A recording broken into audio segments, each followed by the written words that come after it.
சூலம் மரியான் வைத்திருதி இந்த நாமயோகத்தில் பிறந்தவர்களுக்கு உண்டான 2026ஆம் ஆண்டுக்கு உண்டான பலன்களை வந்து நம்ம வந்து தெரிஞ்சுக்கணும்.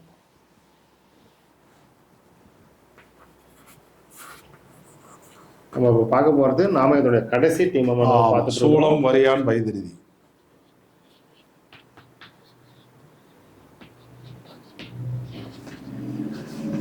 இந்த நாமயோகத்தில் பிறந்தவர்களுக்கு வந்து யோகி வந்து குரு பகவான்,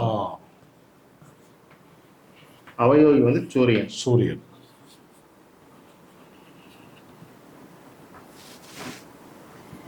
சூலம் மரியான் வைத்திருதி நாமயோகத்தில் நீங்கள் பிறந்திருந்தால் இந்த 2026 என்பது உங்களுக்கு வந்து ஒரு மிக சிறந்த ஆண்டாக அமையும்.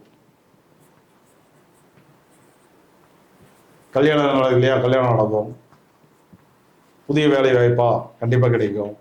இடமாறுதல், ப்ரொமோஷனு, தொழில் ஆரம்பம், வாகனம் வாங்குறது, வீடு கட்டுறது, ஆல் எவ்ரி திங் வந்து சூலம் மரியான் வைத்தியத்துக்கு வந்து ஃபர்ஸ்ட் கிளாஸாக இருக்கு. இந்த வருடத்தில் அதிக நற்பலனை அனுபவிக்க பிறந்தவர்கள் இவர்கள் தான் சொல்லலாம். நம்ம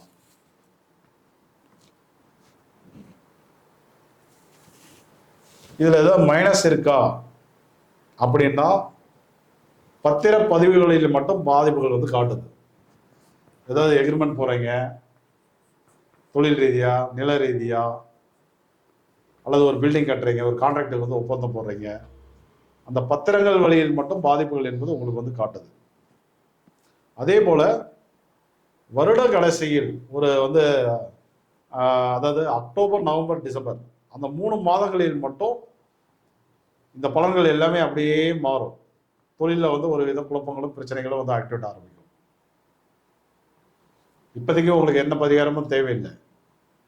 வருட கடைசியில தான் அந்த பலன்கள்லாம் சேஞ்ச் ஆகுது.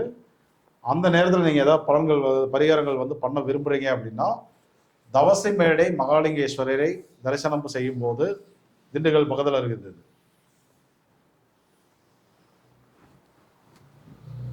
தவசி மேடை மகாலிங்கேஸ்வரர்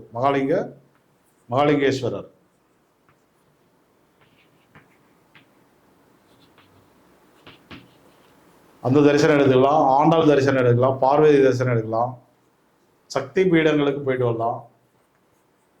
இதெல்லாம் பண்ணும்போது இந்த வருடத்தில் நடக்கக்கூடிய கெடுபலன்கள் எல்லாமே டோட்டலாக மாறிடும் உங்களுக்கு.